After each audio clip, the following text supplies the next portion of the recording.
There are celebrities who chase the spotlight their entire lives. And then there are those who seem to exist in deliberate contrast to everything Hollywood demands. Lisa Bonet has always belonged to the second category.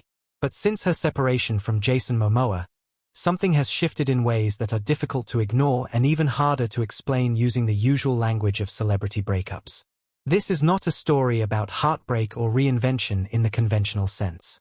It is a story about a woman who spent decades quietly building an inner life, and who, after the end of her most public relationship, finally allowed that inner life to become the only life she lives.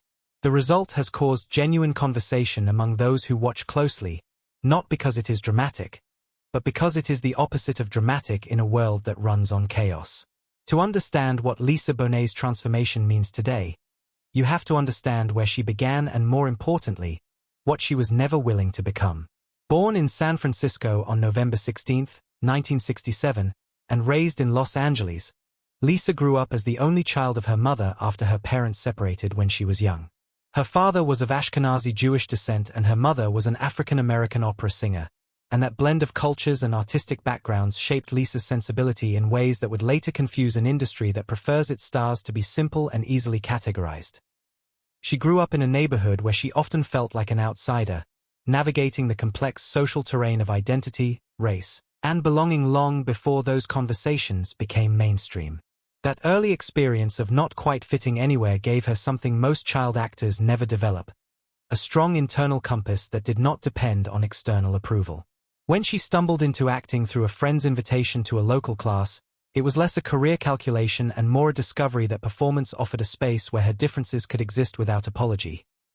Her casting as Denise Huxtable on The Cosby Show in 1984, when she was just 16 years old, thrust her into a level of fame that most adults struggle to handle. The show became one of the most watched programs in American television history, and Denise Huxtable became a cultural touchstone. A young black woman who was effortlessly cool, fashion-forward, and unapologetically herself.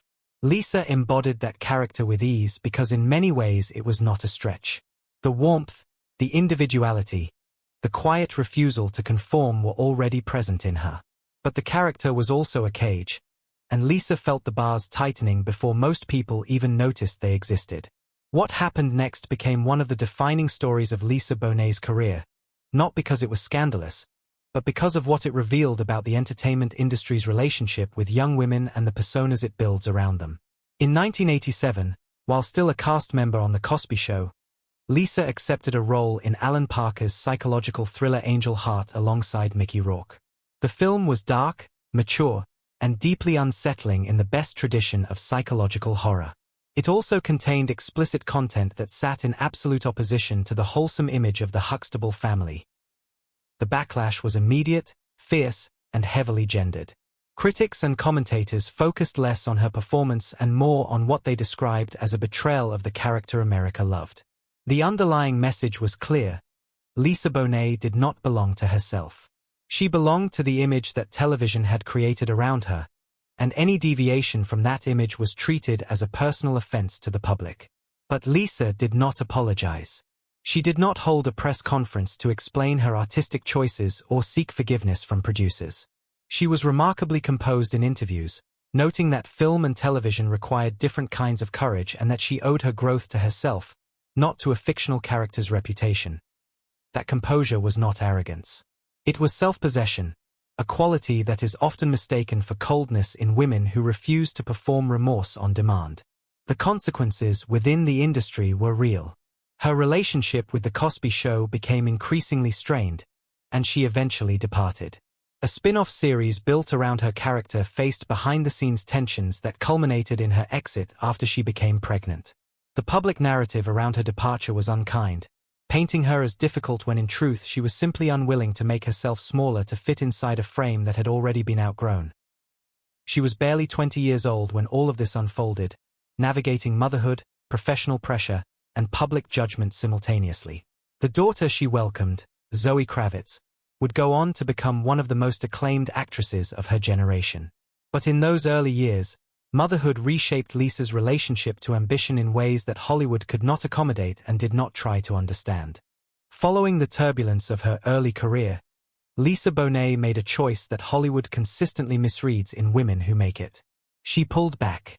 She moved to Topanga Canyon, a community in the Santa Monica Mountains that sits physically and spiritually at a distance from the entertainment industry's gravitational pull. She raised her daughter in proximity to nature, animals, and a rhythm of life that prioritized presence over productivity. She practiced yoga. She read widely. She explored spiritual traditions and philosophical frameworks that were not fashionable in celebrity circles at the time. During this period, she also made one of the most personally significant decisions of her adult life. She legally changed her name to Lila Koimun, a name she has said reflects her private identity rather than her public one. The significance of that decision is easy to underestimate. In an industry where a name is a brand, where recognition is currency, and where visibility is treated as the highest possible value, choosing a different name for yourself is an act of profound internal authority. It was Lisa Bonet telling the world that the version of her it had constructed was not the complete picture and never had been. Her marriage to musician Lenny Kravitz during this period brought its own complexities. The relationship was intense and widely observed, and its ending carried genuine emotional weight for both of them. What made the aftermath notable was not the drama but the absence of it.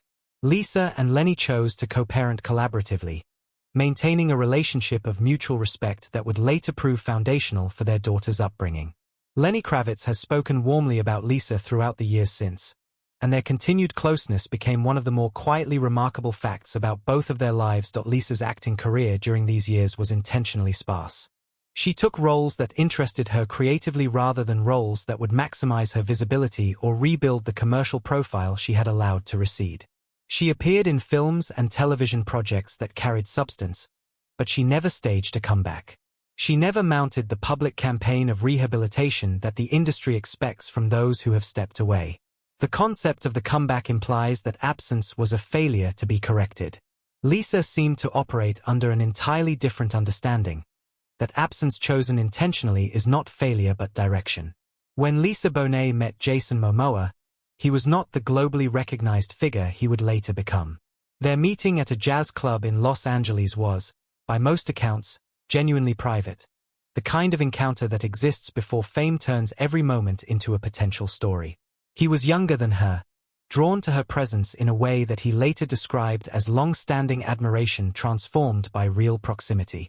For Lisa, who had spent years building a life grounded in emotional honesty and deliberate simplicity, his warmth and directness were appealing precisely because they were uncalculated.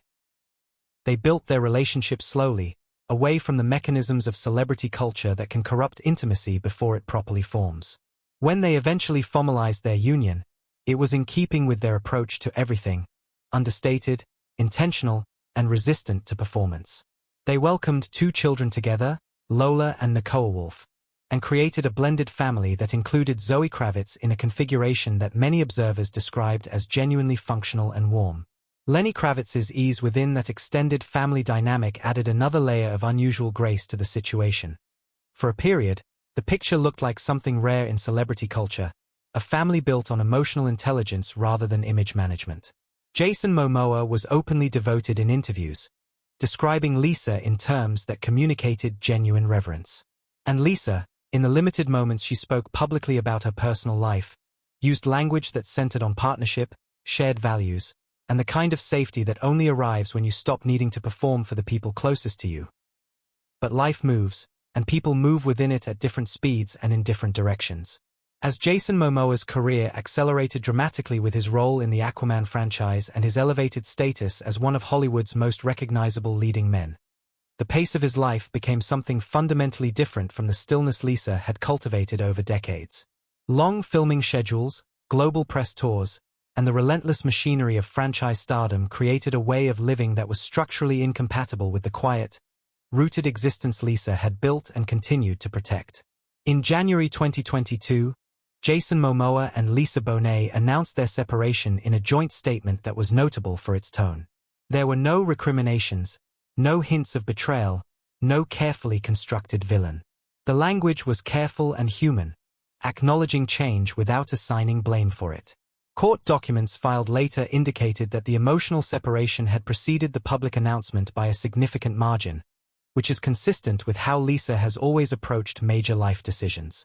She lives things privately before she speaks them publicly, if she speaks them at all. The public and media response was predictable in its contours. There was speculation about causes, interest in potential new relationships, and the usual appetite for a narrative that confirms familiar assumptions about love, loss, and the instability of celebrity marriages. What those narratives could not account for was the complete absence of the expected performance of grief or transition from Lisa herself. She did not emerge with a new look designed to signal liberation. She did not give interviews reframing herself for a post-marriage audience. She simply continued living in the manner she had been living before the separation became news, with the same deliberateness, the same privacy, and the same apparent disinterest in managing other people's perceptions of her experience. Friends and those in her inner circle, in the limited accounts that have emerged, described a woman who seemed clearer rather than diminished after the separation. The word most often associated with her in this period was groundedness, a quality she had reportedly demonstrated throughout the marriage's later years as well. This was not someone rebuilding. This was someone who had never actually been knocked down in the ways the narrative required.